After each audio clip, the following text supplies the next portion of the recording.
Welcome back to another episode of Drink Tales. And today is the day before Mother's Day.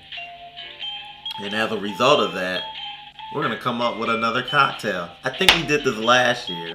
Correct me if I'm wrong, but we came up with a cocktail for Mother's Day last year.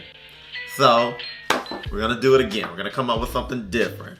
What do you got? It's going to be brunch related, so. Okay. Brunch is always good. Get ready for that. And plus, we need to match up with the season anyway. Mm-hmm. Mother's Day allows us to invoke our brunch flavors and stuff like that. Mm-hmm. Now, what I'm gonna do, usually a brunch cocktail, it's not that complicated. It's like maybe one or two ingredients, unless you're a Bloody Mary, then it's 18 ingredients, and it still tastes horrible. Sorry, I don't like Bloody Marys, they suck. That being said, this one's gonna have a few ingredients that I feel you can make into a batch drink. But we're gonna par it down for just one simple drink. So I already started off with the lime juice. You're gonna do the juice of half a lime. And this is if you're making it for one person, just one cocktail. You're gonna do the juice of half a lime. I'm also going to start adding my other ingredients, which would be this big honking bottle of Altos. Whole bottle? No. Not a whole bottle. Okay. Where do you think we are? That's Father's Day. I'm gonna do about 1.5 ounces. Okay. Of tequila. And use the white tequila. It's springtime. You want to match up your flavors and colors and whatnot with the season. So, white tequila is always good for, those spring, summery drinks and whatnot. And that's not to say you can't get the dark tequila, but, for Mother's Day, go with the white tequila. I'm using Altos today. I'm trying to figure out where the front of this bottle is. I guess it will be right here. Yes. That would be the front. Yeah, that's the front. Okay, well, I'm going to put that to the side. And next, I'm going to use... So, another thing about when you want to do brunch cocktails and spring cocktails, your spirits, you're going to want to use light spirits. Right. So, that's why I went with St Germaine elderflower liqueur. I'm gonna do 1/2 ounce of that, and that should put us at our 2 ounce quote unquote limit of alcohol, which my personal opinion, there's never a limit on alcohol. Some people gotta drive. So we're gonna do just a little bit of simple syrup. I honestly think we won't need it for this because of the other ingredient that I have that's gonna top this off, but I'm gonna add it anyway. 1/4 ounce of simple syrup should do.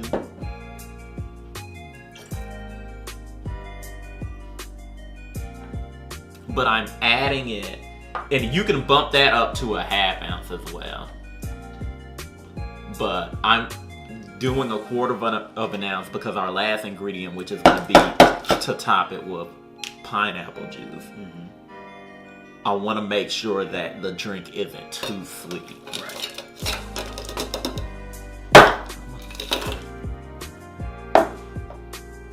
We're going to add our ice and shake.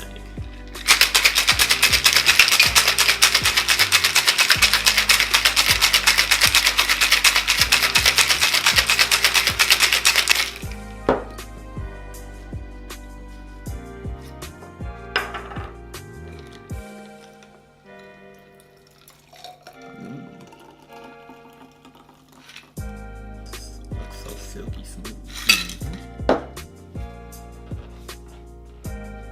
And now we top with pineapple.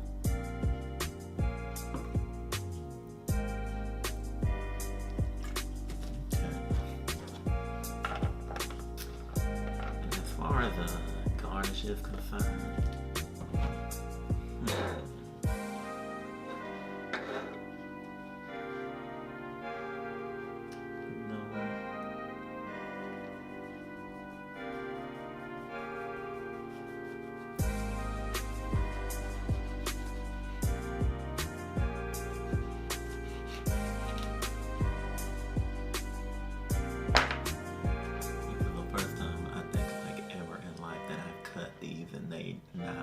disfigured. We're gonna drop that in there for your garnish. That looks good. All right, so I guess it's time to taste. I like how it fizzles at the top. That aesthetically looks good. I think if I had to change anything for aesthetic purposes, I wouldn't have put the wedge in. I just would have put it on the side. I think I would also add a pineapple wedge next to it. So the reason I put that in there like that, what I was hoping would happen is it would be big enough to like stick on the side inside of the. You've seen it. You've seen it before, but I mean, it's whatever. It still looks good though. Let's see how it tastes. Ooh, that is really good.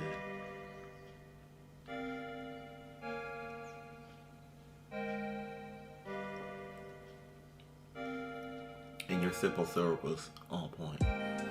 You don't need to bump it up and you don't need to bump it down.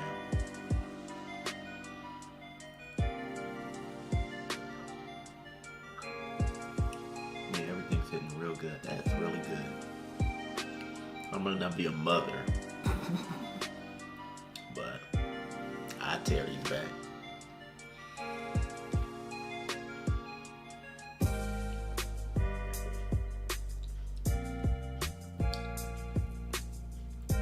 Flour. It's in the back. Like it's not too prominent, but it's there on the back end or the mid end of the tongue, as it were.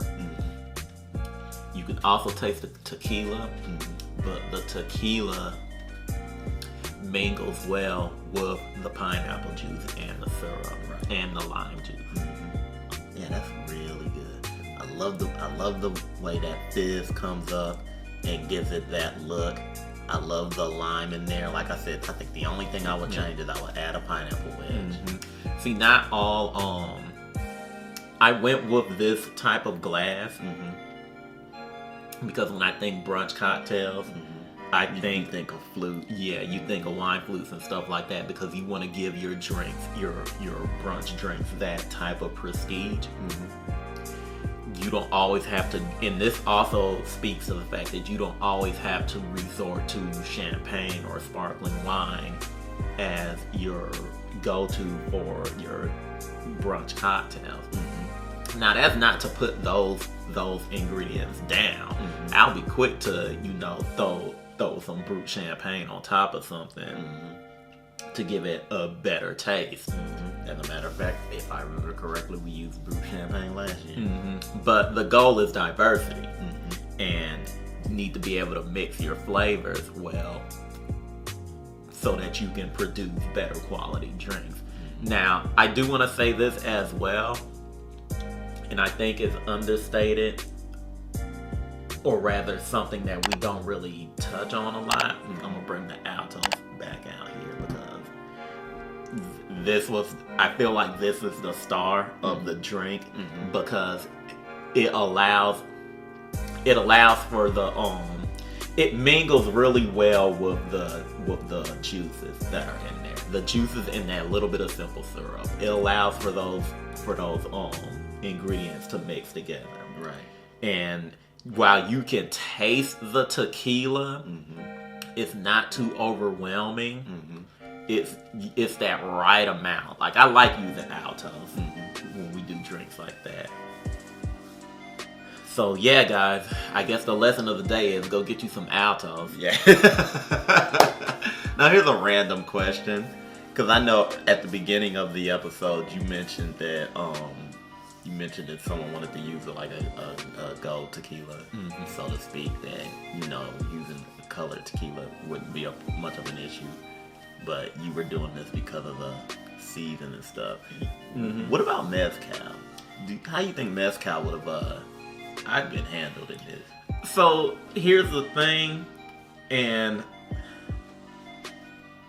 not to sound too promoty or whatever, but depending on what type of mezcal that you drink or that you get, it could either overtake your drink or it could help along whatever flavors that you're trying to promote in a drink.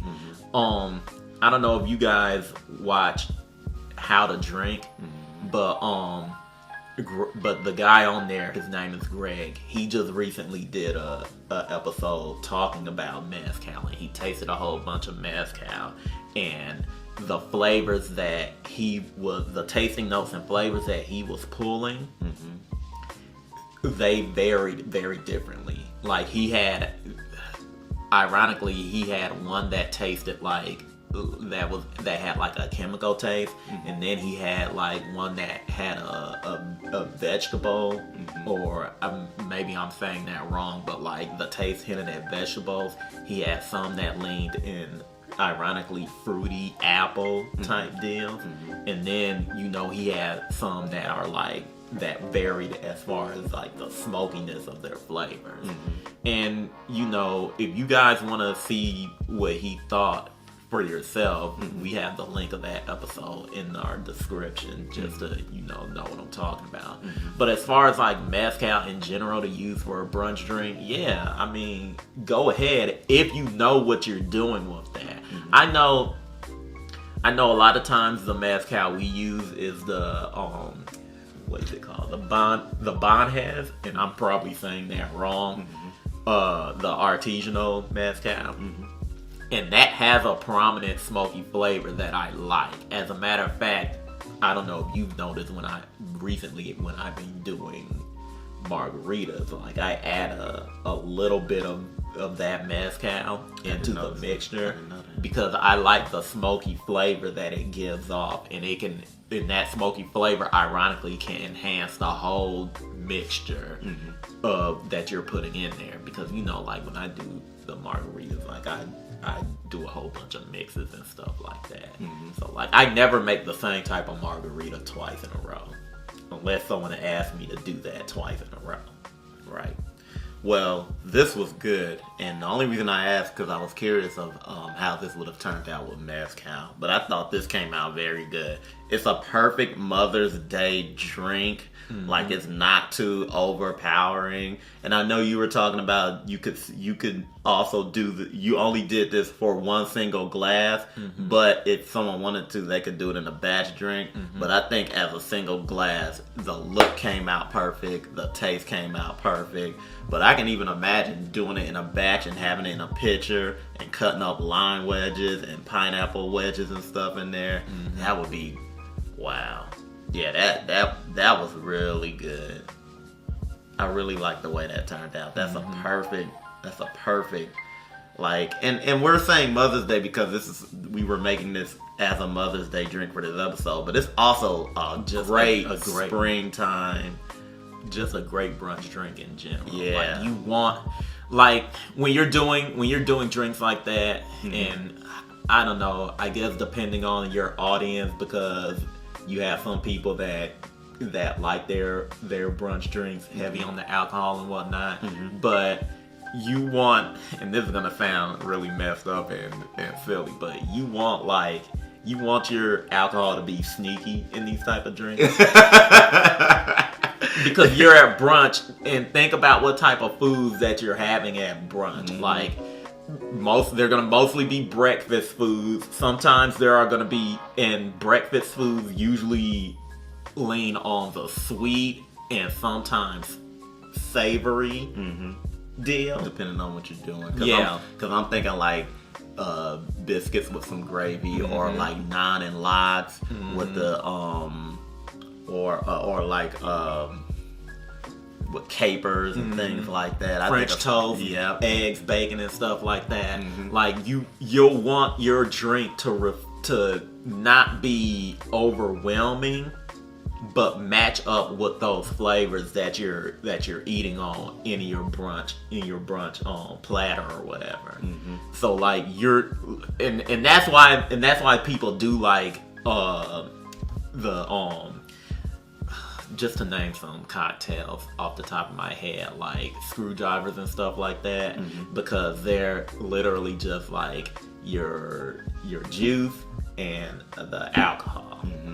And that juice is gonna cover up the alcohol so that it's not too heavy. But at the same time, depending on how much alcohol you put in that drink, like it can sneak up on you. That's the type of thing people like. Yeah, like they like their alcohol to sneak up on them during brunch. Now dinner is a whole other situation, but we're not talking about that. And this is a particularly like a Sunday brunch where you know that you don't have to go to work afterwards. Like if you're doing a Tuesday brunch and you got to go back to the office, or you have to go into the office and you drinking something like this or something heavier but sneaky, like you said, that's not a good bad form. Good I understand, but it's bad form. It's bad form, but I get it. But with that said, that'll do it for this episode of Drink Tales. Be sure to like and subscribe. Hit that bell so that you're notified of all content that's coming to the channel. Also, check us out on Instagram and check us out on Twitter. Oh, it's my turn. It is your turn. So if there's a liquor, drink, beer, wine, but you know what? Yeah, drink. If there's a drink out there, along with the liquor, the liqueurs, the beer, the spirits, the wines, the mead, all of that stuff, the snacks, the desserts, and the drink, because maybe there's that one drink that cannot be made anywhere but in this particular space in the world. Let us know about it. Hit us up in our DMs. If you can send it to us, that would be awesome too. Or point us in the direction where it is so that we can go and find it and maybe do a review on it. And that goes for locations too. If there are restaurants, bars, distilleries, speakeasies, food trucks, milkshake factories, whatever, festivals, things like that. If there's any place like that that you think, and we'll say anywhere in the world that you think we might enjoy, let us know. But you know what? Particularly for this episode and the next one too, I'm gonna say Miami, because we're gonna be in Miami pretty soon, and we need to know where to go to get some good drinks and some good food. We need to know. So let us know. If you're a follower in Miami, let us know where we should go to eat and drink. If you're a bartender in Miami, let us know. Hit us up and say, hey, I'll be there. I will make you guys my signature drink. Exactly. Please do that. Exactly. So that we can come and check you out and test your skills for ourselves. But that'll do it for this episode, everyone. And until next time, peace.